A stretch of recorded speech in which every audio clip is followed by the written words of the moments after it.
बिस्मिल्लाहिर्रहमानिर्रहीम। अस्सलाम वालेकुम नाज़रीन, आप सब पर सलामती हो। मैं यासिर रशीद हूँ और आप मेरा वीलॉग देख रहे हैं। नाज़रीन, आज पंजाब के अंदर दफ़ा 144 का नफाज कर दिया गया है।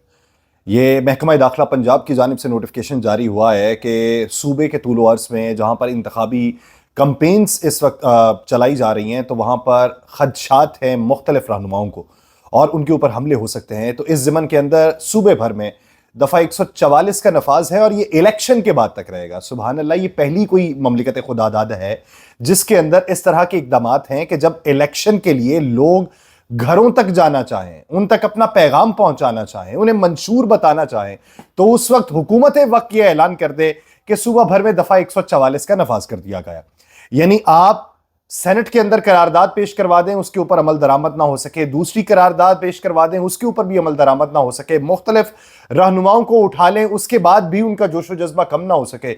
और अब यहां पर सूरत हाल ये देखने को मिले कि वो बसों के अंदर चढ़ के अपनी इंतखाबी कंपेन को चला रहे हों, तो आपके सरों के ऊपर खौफ इस हद तक मुसल्लत हो जाए कि आप दफा 144 का नफाज कर दें।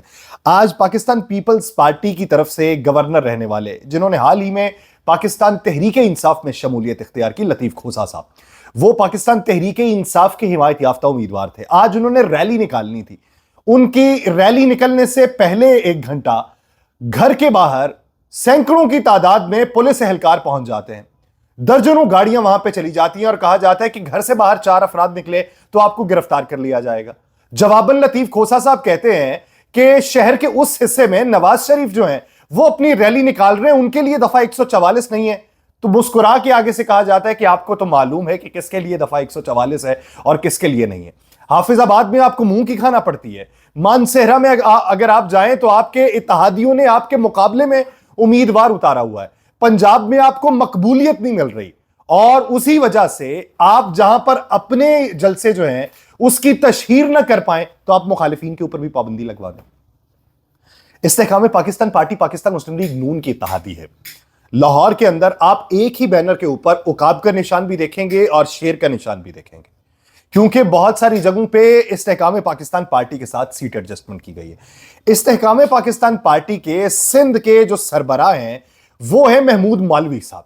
महमूद मौलवी साहब इससे पहले पाकिस्तान तहरीक इंसाफ से जीते हुए थे। उन्होंने इस्तेहकाम पाकिस्तान पार्टी में शमूलियत इख्तियार कर ली। कल के प्रोग्राम में मैंने उनसे सवाल किया, मैंने कहा आप क्या समझते हैं कि बिलावल की कंपेन कैसी चल रही है?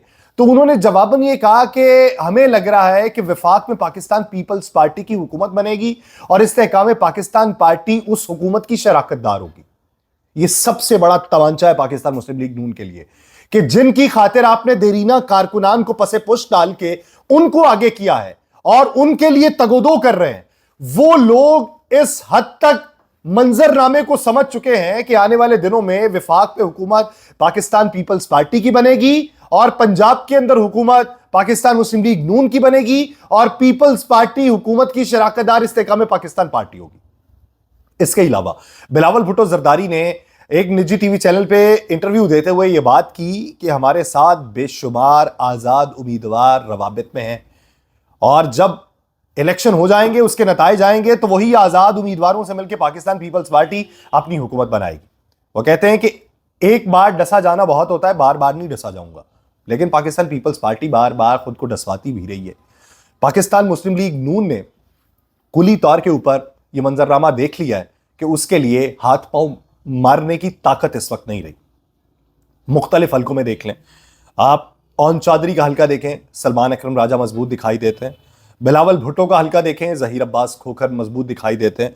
एवं मियां नवाज शरीफ साहब का हल्का देख लें, आपको ज्यादातर वहां पे यास्मीन राशिद के नारे लगाए हुए दिखाई देंगे।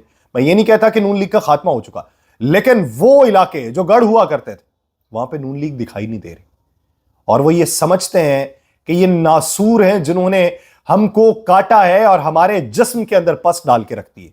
वो ये समझते हैं कि ये हिस्सा अब जिस्म से उतार फेंकेंगे तो जिस्म बाकी रहेगा। अब जब लोग इस तरह की सोच को सोचने लगे तो उनकी सोच के ऊपर किस हद तक पाबंदी लगाएंगे? क्या आपको लगता है कि रैलीज पे पाबंदी लगाने से आप इस सूबा पंजाब के अंदर किसी और की अक्सरियत निकलवा लें? क्योंकि आप लोगों को मालूम है कि जेल में बैठे हुए ने कल यह पैगाम दिया था कि इतवार के रोज तमाम उम्मीदवार जो हैं वो अपनी कंपेन के लिए निकले और उसने यह भी पैगाम दिया था कि जो कैंपेन के लिए नहीं निकलेगा उस हलके में उम्मीदवार को तब्दील कर दिया जाएगा। तो आपने तमाम हलकों में कैंपेन्स ही रोक दिए। ये कैंपेन्स रोकना ये सिर्फ और सिर्फ पाकिस्तान तहरीक इंसाफ के खिलाफ है। आप रोक के दिखाएं पाकिस्तान मुस्लिम लीग नून की कैंपेन, आप रोक के दिखाएं पाकिस्तान पीपल्स पार्टी की कैंपेन, आप रोक के दिखाएं तहरीक लब्बैक पाकिस्तान की कैंपेन, आपको लग पता जाएगा। टीएलपी की जरा कैंपेन रोकें, आपको नानी याद करवा देंगे वो। लेकिन दूसरी तरफ जिधर जोर चल रहा है चलाते रहे। ये 50 अरब रुपए से जायद की रकम क्यों फूंकना चाहते हैं? बता दें क्यों फूंकना है? हमारे ही पैसे हमारे ऊपर ही फूंक के ढोंग भी रचाना है और वाज़ेह तौर पे पैगाम ही देना है। तो इतना पैगाम काफी नहीं है।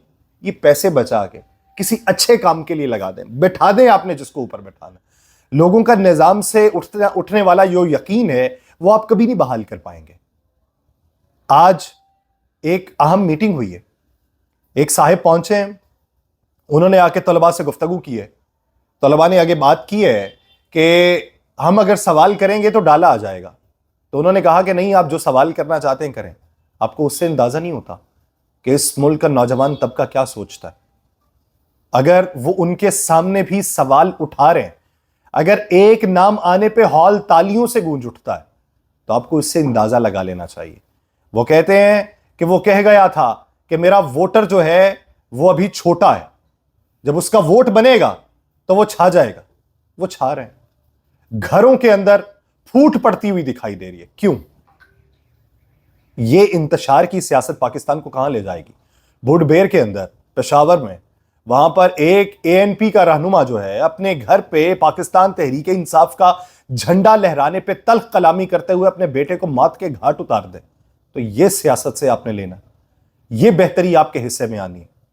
मुख्तलिफ लोगों से आप ये लेटर लिखवा लें कि हम बायकॉट करते हैं, मुख्तलिफ लोगों से आप ये लिखवा लें कि सियासत से लाताल्लुकी का ऐलान करते हैं, लेकिन उनके बच्चों का क्या करेंगे? साथ साथ लीगी रहनुमा बैठे हुए एक दूसरे से बात ये करते हैं कि भाई साहब वोट तो पड़ जाएंगे, लेकिन ये देखिएगा कि कहीं हार जो है वो घर से ना हो जाए। अपनी औलादों के ऊपर नजर रखें, उनका दिमाग क्यों ना तब्दील कर पाए। अगर आप ये समझते हैं ये गुमराह ज़दा है, अगर आप ये समझते हैं कि इनकी जहन साजी किसी ने कर दी है, तो जहन साजी आप क्यों ना कर सके? आपके नजदीक वो करप्ट ज़दा लीडर था जिसने मुल्क के अंदर नफरत के बीज को बोया है। तो आप तजर्बाकार सियासतदान थे, 40 साल तक आपने इस मुल्क के ऊपर हुकूमत की है, आप अमन के बीज को क्यों ना बो सके? आप भी इल्जाम तराशी की सियासत के ऊपर यकीन रखते हैं। इस वक्त मैदान के अंदर पाकिस्तान मुस्लिम लीग नून को अगर उतरना था तो 2 महीने पहले अपना मंशूर देती। 40 लोगों का इकट्ठ बिठा के अभी तक मंशूर को तैयार नहीं कर सके आप, और उसके लिए आप 27 तारीख दे रहे हैं कि 27 तारीख को मंशूर को लेकर मैदान में उतरेंगे। अभी आपका मंशूर नहीं क्लियर। अवाम को जाके क्या बताएंगे कि दूसरा करप्ट था? अवाम को जाके क्या बताएंगे कि उसने बेड़ा गर्क किया? अवाम को यह नहीं बताना कि आप आके क्या करेंगे। हमारे यहां माजी की सियासत पे इल्जाम तराशी हो रही है, मुस्तकबिल की हिकमत अमली नहीं बताई जा रही।